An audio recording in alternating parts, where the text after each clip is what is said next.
Je suis doctorante à l'ECO, en département d'informatique et d'ingénierie. Je suis doctorante en technologie et sciences de l'information. Et en même temps, je suis chargée de cours.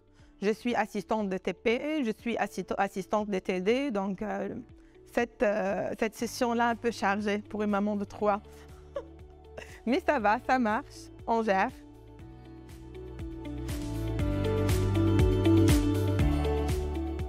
Parce qu'en fin du compte, c'était un rêve d'une petite fille. Donc, j'ai toujours rêvé d'être ingénieure.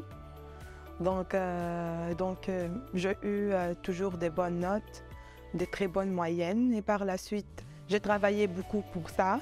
Donc, ça fait beaucoup de travail et beaucoup de passion. En fin du compte, j'ai réussi à le faire.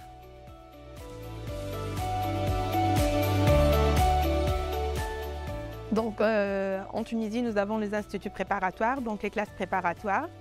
Je ne sais pas si tout le monde a vraiment une idée sur les classes préparatoires. Donc, tu fais des années. Moi, j'ai fait mathématiques, physique fondamentale. J'ai réussi les concours nationaux. C'est une examination nationale en Tunisie. Ça ne dépend pas de la moyenne, ça dépend du rang. C'est-à-dire, tu peux avoir ta moyenne et ne pas réussir le concours parce qu'il y a un nombre spécifique de places dans les écoles d'ingénieurs.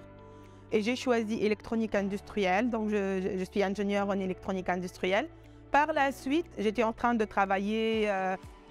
En fait, ma carrière professionnelle a débuté en tant qu'étudiante en ingénierie parce qu'il y a le stage. J'ai fait les stages d'initiation, les stages d'ingénieur et par la suite, j'ai fait mon PFE, projet fin d'études, dans des institutions différentes. J'étais payée pour ça.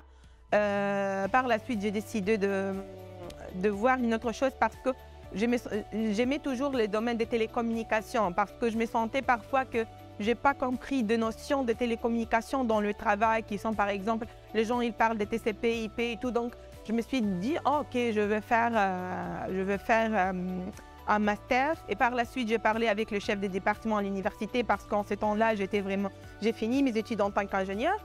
Et voilà, c'était les derniers mois en fait, c'était au mois d'août 2016. J'ai eu mon diplôme d'ingénieur en mois de juillet 2016. J'étais en train de travailler en industrie.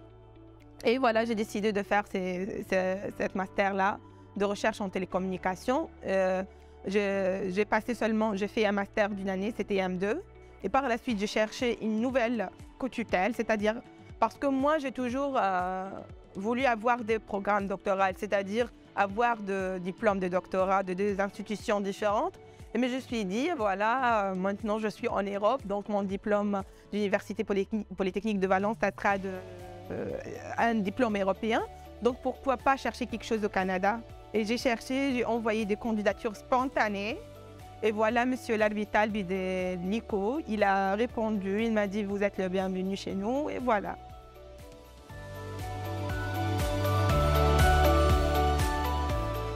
Voilà, il y a plusieurs avantages pour une femme pour travailler dans ces domaines-là. Tout d'abord, il n'y a pas beaucoup de femmes, donc elle sera vraiment très appréciée socialement. Donc une femme qui fait l'ingénierie en général, il y a beaucoup de gens qui vont, voilà, c'est quelque chose de vraiment qui sort de l'ordinaire ou quelque chose pareil. Mais non, on peut faire ça. Nous avons beaucoup d'avantages. Nous pouvons travailler flexible. J'ai parlé de la flexibilité, maintenant le travail à distance, surtout quand je parle là des softwares, parce que aussi il y a quelque chose, moi je pense, il y a des filles qui me demandent parfois, est-ce qu'un ingénieur en génie industriel doit être toujours dans l'usine? Non. Il y a toujours le côté soft, il y a toujours le côté programmation, il y a toujours le côté, c'est-à-dire la conception et le design sur le logiciel. Donc, ce n'est pas vraiment présentiel, ce n'est pas vraiment quelque chose que tu dois le faire dans une usine ou dans un endroit spécifique.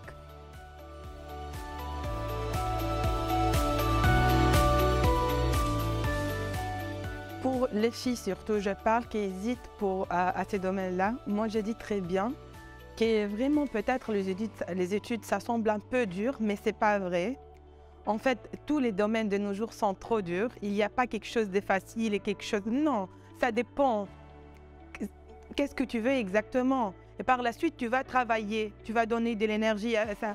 Il y a les professeurs qui vont aider. Maintenant, il y a une très bonne communication avec le professeur par rapport auparavant. C'est-à-dire les étudiants peuvent demander, peuvent contribuer dans des conférences, dans des séminaires, apprendre dans le club, dans l'université. C'est-à-dire il y a plusieurs moyens d'apprentissage si nous avons comparé ça par rapport auparavant. Et autre chose, il y a les gens qui vont dire voilà, c'est un domaine vraiment pour les hommes, je sais pas, c'est pas vrai. Donc maintenant, surtout après le Covid, donc ça facilitait pas mal de choses. On peut travailler de chez soi. Moi, par exemple, je suis maman de 3 enfants. La majorité du temps, j'ai travaillé bien sûr au bureau et tout, mais j'ai travaillé beaucoup de chez moi aussi. Donc c'était pas vraiment un obstacle. Nous avons des projets à faire, nous avons des délais à respecter.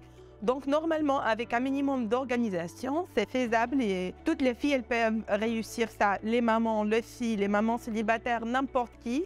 Maintenant, avec le développement technologique et les moyens que nous avons, nous pouvons travailler en tant qu'ingénieurs et on peut réussir cette carrière et beaucoup mieux que les hommes aussi.